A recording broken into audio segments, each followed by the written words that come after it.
Memberikan panduan dan kesedaran kepada masyarakat untuk menguruskan stres yang mereka alami dalam kehidupan seharian di musim wabak COVID-19 yang sedang melanda di negara ini.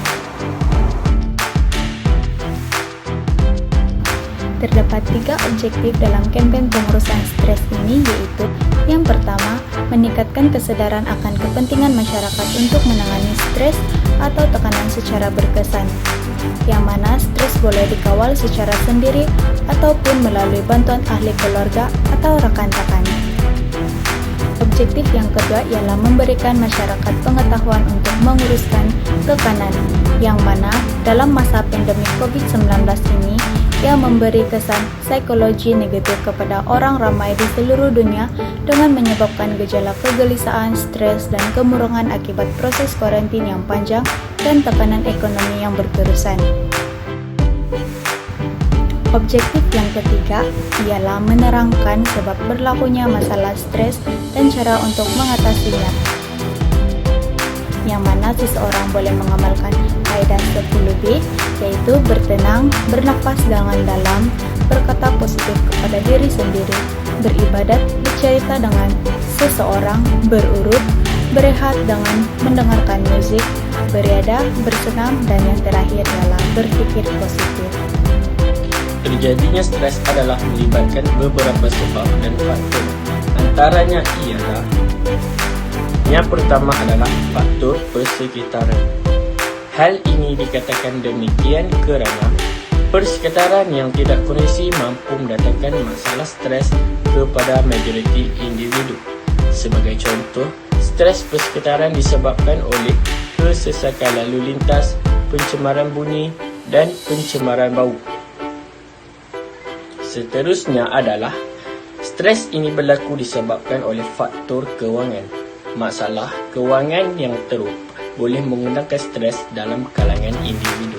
Hal ini kerana majoriti individu terlalu cenderung untuk tidak merancang sebelum berbelanja dan terlalu boros sehingga menyebabkan wang saku simpanan semakin hari semakin berkurangan dan kemudiannya menjerumuskan mereka kepada masalah stres.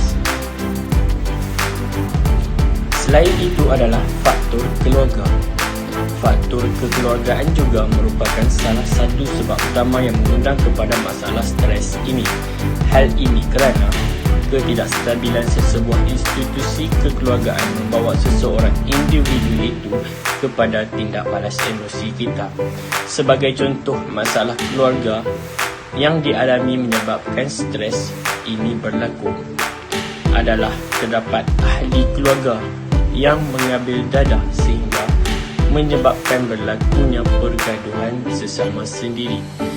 Selain itu juga, ibu bapa sering bertengkar tanpa menghiraukan anak-anak sehingga menyebabkan anak-anak mengalami tekanan stres yang melampau. Akhir sekali adalah faktor interpersonal.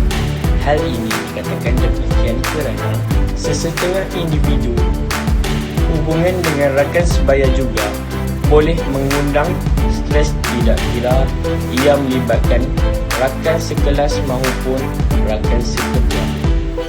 Hal ini dikatakan demikian kerana kehidupan harian seseorang individu itu lebih banyak tertumpu bersama rakan sebaya yang menyebabkan pelbagai konflik yang boleh timbul antara mereka. Berikut merupakan cara-cara untuk mengatasi stres.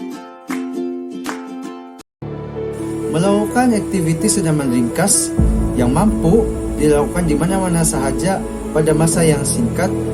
Ianya dapat mengaktifkan semula tubuh badan serta mengurangkan tekanan yang terdapat dalam tubuh badan.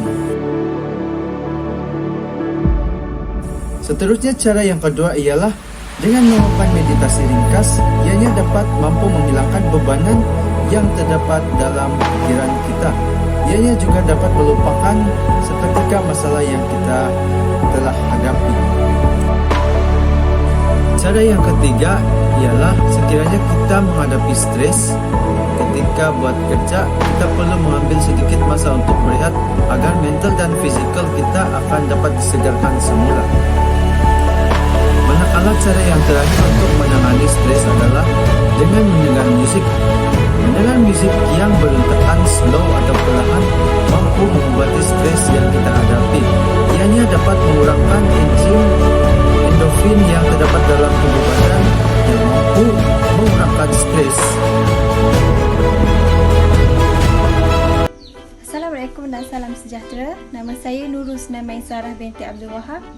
Refleksinya, tekanan merupakan fitrah dalam kehidupan manusia. Setiap individu berpotensi untuk menghadapi tekanan. Kebanyakan orang akan berasa tertekan pada masa tertentu. Kegagalan mengawal tekanan boleh mendatangkan kesan yang buruk kepada seseorang individu. Walau bagaimanapun, tekanan boleh diatasi menerusi pengurusan yang efektif bagi membentuk kekuatan diri dari segi mental, emosi, rohani, fizikal, motivasi, nilai sasiah dan semangat seseorang individu sebagaimana acuan yang dikehendaki oleh agama dan negara. Oleh demikian, yakinlah setiap masalah ada jalan penyelesaian dengan syarat tabah menghadapi segala ujian. Assalamualaikum warahmatullahi taala wabarakatuh. Saya Syekh Muhammad Afiq Ajwad bin Cik Muda. Stres kini bukan lagi benda yang boleh diambil mudah, terutamanya ketika pandemik COVID-19 melanda negara pada masa ini. Setiap individu mempunyai kaedah atau cara tersendiri untuk mengatasi stres mereka. Oleh itu, mereka seharusnya bijak dalam mencari jalan untuk menyelesaikan dan mengatasi masalah stres. Jadi, jagalah mental anda, jaga diri anda. Anda adalah berhak penentu kebahagiaan. Seterusnya, kempen pengurusan tekanan atau stres ini dapat memberikan motivasi serta bimbingan kepada semua golongan masyarakat untuk mengatasi masalah stres ini dengan betul dan berkesan. Pengurusan stres ini penting untuk menjaga kesehatan tubuh badan karena stres ini boleh memudaratkan kesehatan kita serta mengganggu emosi kita. Selain itu, stres juga boleh membuatkan seseorang hilang pertimbangan dalam membuat keputusan yang tepat. Itu untuk mental yang sihat, maka kita perlu mengetahui cara-cara atau kaedah untuk mengatasi stres. Yang pertama, berjumpa dengan pakar psikiatri. Yang kedua, pandai menguruskan masa. Yang ketiga, kita perlu bergaul dengan orang-orang yang positif. Maka, badan yang sihat bermula dari mental yang sihat. Kesimpulannya, stres dapat dilihat dari dua sisi, yaitu sisi positif dan sisi negatif. Sisi ini tergantung kepada sudut pandangan seseorang tersebut dalam mengatasi tiap kondisi yang menekankan. Kondisi tertekan ini dapat dijadikan acuan sebagai tantangan kerja yang akan memberikan hasil yang baik ataupun sebaliknya. Assalamualaikum warahmatullahi wabarakatuh. Nama saya Siti Mariam binti Azman. Stres merupakan tindak balas terhadap fizikal, mental dan emosi seseorang terhadap perubahan ataupun cabaran. Beberapa cara untuk mengurus stres. Yang pertama, pengurusan masa yang baik.